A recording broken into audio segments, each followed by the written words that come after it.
How much? £25 for every week of cold weather.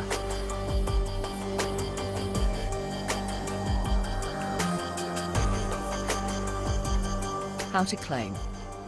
It's paid automatically, but after the event, usually within 14 days.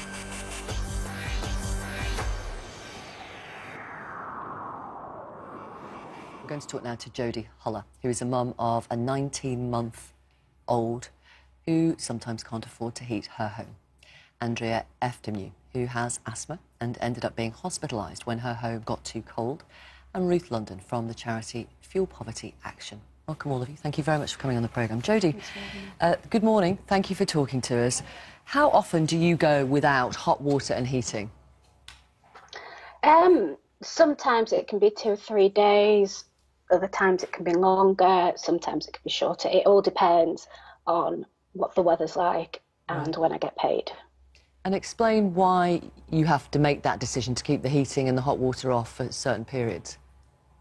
Just because we can't afford it. I mean, I put as much money as I can onto my meters, and sometimes it's just not enough. So we either just run out of gas and then we have no hot water or heating, or I have to make the decision whether we're going to go the day being cold or the evening being cold. And how does that affect your 19-month-old? She does get poorly quite a bit. At the minute she has got a cough and a bit of a cold, but it is hard. There's nothing you can really do about it. You had to give up work when you were pregnant because there were various issues with the pregnancy. You're in a private rented flat. Universal credit is paid to you. And after rent, I think you're left with £100 a week for food and gas, electricity, clothes, anything else that your child needs. Now, the government... Yeah, probably even less than that. Really? Yeah. Yes. The government's cold weather payment is triggered for where you live, which means an extra £25 for you a week. What sort of a difference will that make? I don't think it'll make as much difference. It might just mean that we get an extra 2 days of heating and hot water. How do you feel about that? I don't know. I mean, I'm in the situation where there's not much that I can really do to change it. I mean, I haven't got the option of going back to work at the moment, but it's just one of them things that you get on with. You kind of feel like you haven't really got a choice other than to just get on with it. Right. Jodie, I'm going to bring in Andrea, who's sitting alongside me here in the studio. Is your attitude a bit like Jodie's? It's just, it is what it is? Absolutely. And in fact, you don't even notice what's happening. For example, my daughter, you know, started coming home from school and going straight to bed, and I was thinking, oh, she's trying to hide from mummy that she's on her device all the time. And then she started saying she was cold, and I was really shocked, you know, because for me it was like, it is cold, but because you know, you get into this trooper mode and you look after... I mean, I've had asthma for over 50 years, so even, you know, the crisis of having to go twice recently to casualty with a respiratory rate of 48, it's our way of life, it's what happens. And, you know, the fact that the people at the casualty were saying, look, Andrea, you know, this is dangerous. You've got to stay here a while. They wanted to take me in, and then I was talking about Millie and what would happen to her and so on and so on. It was near heart, it was near heart. I mean, your respiratory rate's at 48. People have heart attacks. So, in fact, they gave me some diazepam in the end, and that... And is that directly linked to sometimes you not being able to put the heating on? Absolutely. You know, any cold... And, you know, sometimes you have cold air in the flat from cold. So, you know, it's tough, but you, as I say, it's very difficult to really notice. And knowing that other people, you know, like Jodie, are in more difficult situations because of money. You know, it's tragic.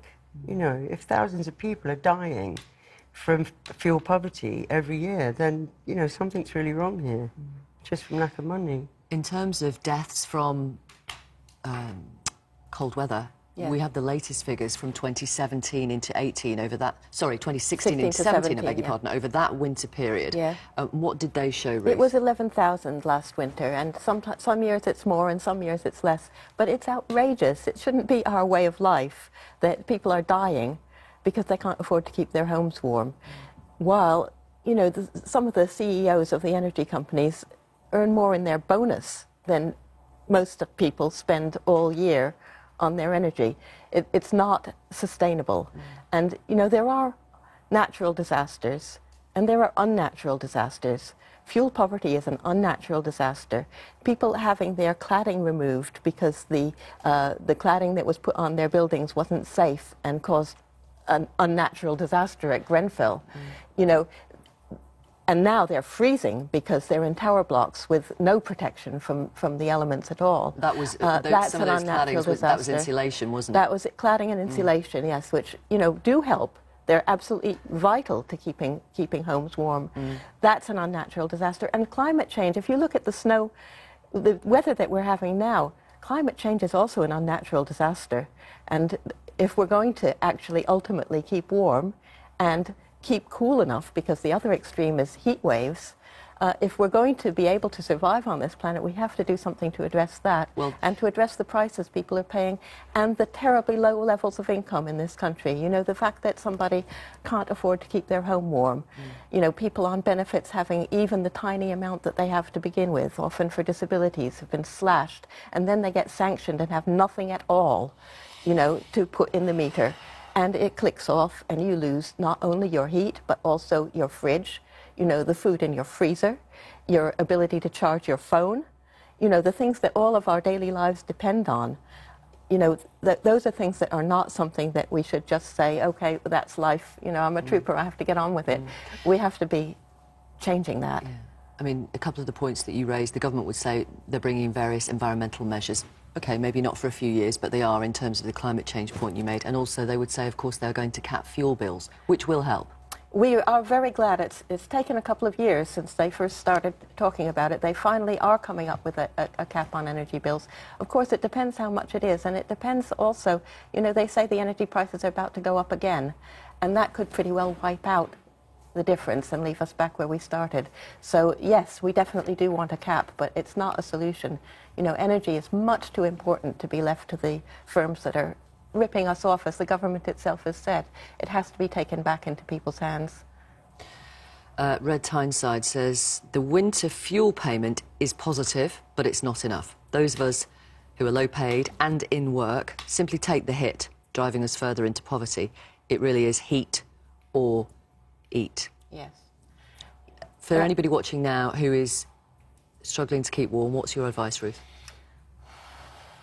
You know, it's very hard to give personal advice because everybody's thought of the immediate solutions. You know, the hot water bottles. There's nothing that people haven't already thought of. People Absolutely. you can put insulating foil behind your radiators. That can help a bit. Draft proofing is important. By all means, make sure you're on the best tariff that you can find. And if you're in debt and struggling to repay it, sometimes you can adjust the rate of repayment so that you're paying a bit more in the summer and less now when you really can't manage. You know, there are little things you can do, but the bigger things, you know, the things that the individual can't do, we can only do it together, is to deal with the energy prices, the benefit sanctions, the low income, and the fundamental cause, you know, lack of insulation in our homes, bad boilers. You know, that's a bad one as well, and ultimately climate change. Thank you very much, Ruth. Thank you, Andrea. Thanks for coming on the programme. Thank you very much, Jodie. Thank you. Thanks for talking to us this morning. We appreciate it. Thank you. Still to come, one of the most pressing issues of our time, how to deal with an ageing population, many of whom have dementia. As we reveal a huge rise in figures of the people expecting to be living with dementia over the next 50 years, we'll hear from those living with it right now.